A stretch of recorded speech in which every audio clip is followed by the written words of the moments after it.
solving a system of linear equations using the elimination method, which is also called the linear combination method, and I actually call it the box out method, and you'll see why.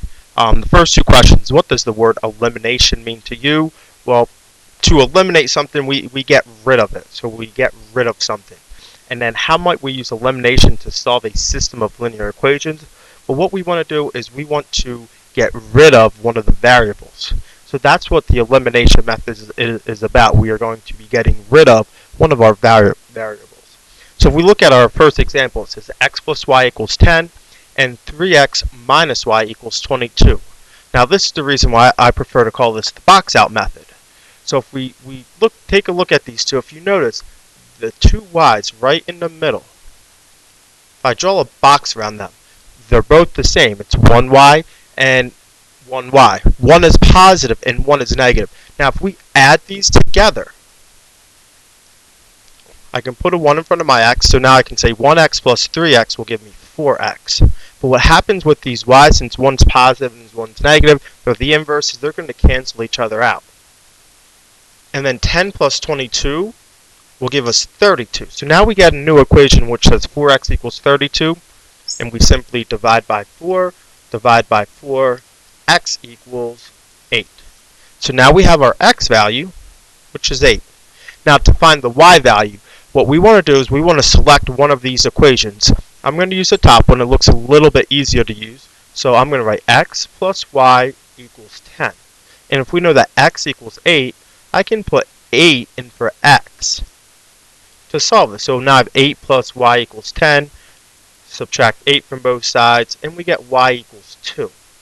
So once we know that y equals 2, we know that our solution, we have 8 for x, 2 for y, so our solution is the point 82. We look at the second example. Now we have x plus y equals 3, negative x minus 4y equals negative 15. Well, once again, we look at what we want to box out here. So if you notice, we have our two x's. They're both the same. It's both one's in front of both of these x's. So we have a 1x and we have a negative 1x. Well, there are inverses. 1 plus negative 1 will cancel out, so we can box them out. And then we have y plus 4y. If I put a 1 in front of that y, now we can add them together. Well, we have 1y plus negative 4y will give us negative 3y. The signs are different, so we're going to subtract our numbers. The absolute value of 4 is bigger, so that's why we get negative 3. And then we have 3 plus negative 15. Well, 3 plus negative 15 will give us negative 12. So we got a new equation which says negative 3y equals negative 12. So what we want to do here, to solve for y, we divide by negative 3. So we're left with y equals a negative divided by a negative is a positive. 12 divided by 3 is 4. So we get y is equal to 4. And now we need to figure out what x is. Well, once again, we choose one of the top two equations. I'm going to choose the top equation. It just looks easier to deal with. We just have x plus y equals 3. Now we know that y is equal to 4, so we plug in this 4 for the y. So we get x plus 4 equals 3. So what plus 4 will give me 3? We can show this algebraically and subtract 4 from both sides. X equals negative 1. So now we know that the x value is negative 1. So our solution, negative 1, 4. We continue to move on. We look at example 3. Well, now we have 2x, 4x, or 2x minus y equals 4. 4x plus 3y equals 38. Well, the first thing we have to do here is decide what do we want to box out. Well, if you notice how we just have a y here, well, we know we can easily multiply this y to get to 3y.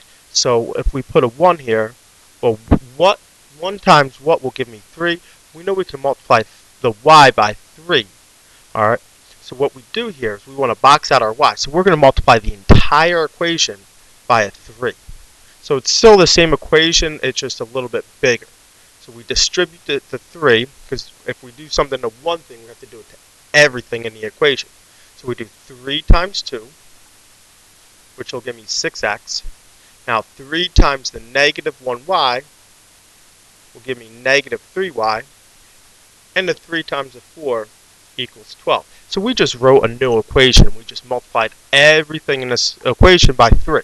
It's still the same equation. It's just the numbers are just a little bit bigger, but all the numbers are bigger by the same value. Now if I write my second equation, I'm just going to rewrite this under it. So I'm going to rewrite 4x plus 3y. And notice now my two y's, they're both 3, and one is positive, one is negative. So both 3, one's positive and one is negative. And it equals 38. So we're going to box out these y's. So we want to box out the y's. And now we can add everything together. 6x plus 4x, that'll give us 10x. And we know that we're boxing out these y's, so we can cancel them out. Equals 12 plus 38 will give us 50. So we have 10x equals 50. To simply solve this one, divide by 10. Divide by 10. X equals 5. So we know that the x value is 5. Now to get to the y value, we have to choose one of these two equations. We want to select the original. So these are the two original equations. We have this one, we have this one. I'm going to choose the top equation. The numbers look a little bit smaller to deal with. So either equation, you'll still get the same answer. So the first thing I'm going to do is I'm going to write my equation. So now I wrote down my equation. So I have 2x minus y equals 4. And we know that the value of x is 5. So I can plug that in. So I have 2 times 5 minus y equals 4. 2 times 5 is 10 minus y equals 4. Subtract 10 from both sides. Negative y, because we have a negative sign here, so we bring down that negative sign also. 4 minus 10 is negative 6. And we still have the negative sign in front of the y, so we divide by negative 1. So the y value is 6. So we get our solution 5, 6. So the solution is the point 5, 6. If we look at example 4, once again we have 3x plus 2y equals 8, negative x plus 3y equals 1. Well, we decide we have the x's would be easier to make the same than the y's. So it's easier to make 1 and 3 the same. So I want to box out my x's. Well, I know in order to box them out, I have to take the bottom equation, and to make 1 and 3 the same, I have to multiply that by 3. Because 3 times 1 will give me 3. So I do 3 times negative x, which is negative 3x. Then 3 times 3, give me 9y, and 3 times 1 is 3. So just multiply everything inside the parentheses, every term in this equation by 3 to keep it balanced. And now I'm just going to write the top equation right above it. 3x plus 2y equals 8.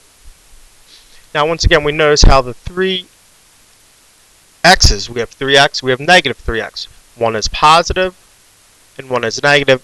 Alright, so the inverses, they are going to cancel each other out. So we can add these together. 2y plus 9y, 11y, 8 plus 3 is 11. Divide by 11, so y is equal to 1. So now we get our y value. We know that y is equal to 1. So we simply select one of these two equations. Doesn't matter which one. I'll choose the top equation this time, so I'm going to write it down. So I wrote down my top equation, which is 3x plus 2y equals 8. We plug in 1 for y. So we get 3x plus 2 times 1 equals 8. 2 times 1 is 1, so we get 3x plus 2 equals 8. Subtract 2, simple equation to solve here.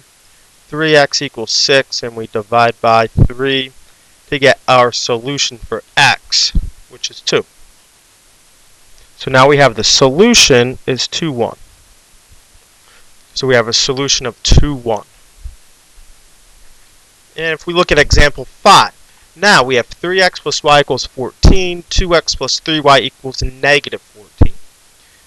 If you notice how the y's would be easiest to eliminate, we have a 1 and we have a 3. So we notice that we can multiply the top one by 3. 3 times 3 will give me 9x. 3 times y will give me 3y. And then 3 times 14 will give me 42.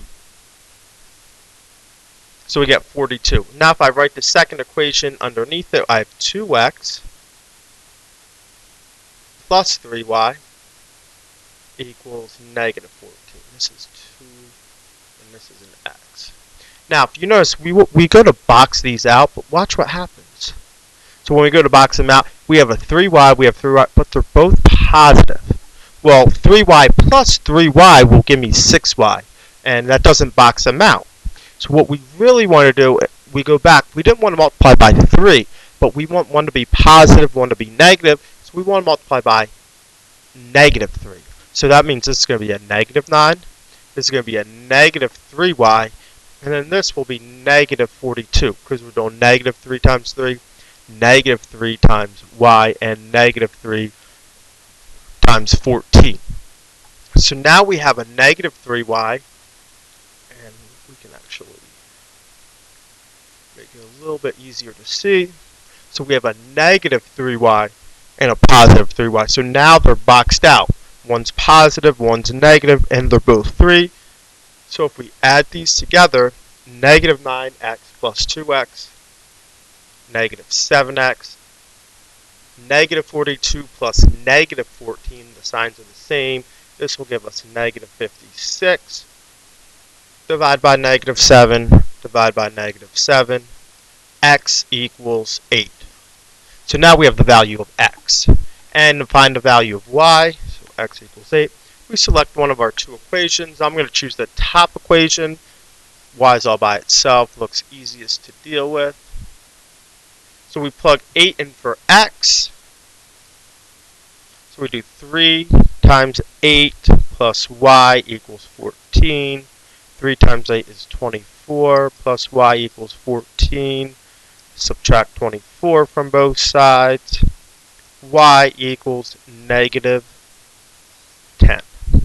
So now we have our y value, which is negative 10. So the solution is 8, negative 10. And then with example 6, same concept. When we look at it, we notice we want to get the y's to be the x's to be the same. So we multiply everything in the bottom equation by 2. We get 2x plus 6y equals 23. And write the top one. And notice we have 2x and we have 2x, so we want to go back and make it negative 2x, so it should be negative 2x minus 6y. So let me change that. Equals negative 23. So now I can box them out. You always want to double check to make sure that one is positive and one is negative. So we can add these together. Box the x's out. 2y minus 6y will give me negative 4y. 11 minus 23 will give us negative 12. Divide by negative 4. And y equals 3. So now we have our y value, and we want to select one of our equations. I'm going to take the bottom equation, just easier to work with. We plug in 3 for y. So we get x plus 3 times 3 equals 11.5. X plus 3 times 3 is 9 equals 11.5. Subtract 9 from both sides, and x equals 2.5. So our solution, we have 2.5 for x, 3 for y. So the solution is 2.53. And that is our elimination method, also called the linear combination method, and I call it the box out method. We're drawing a box around one of our variables so that we can eliminate it.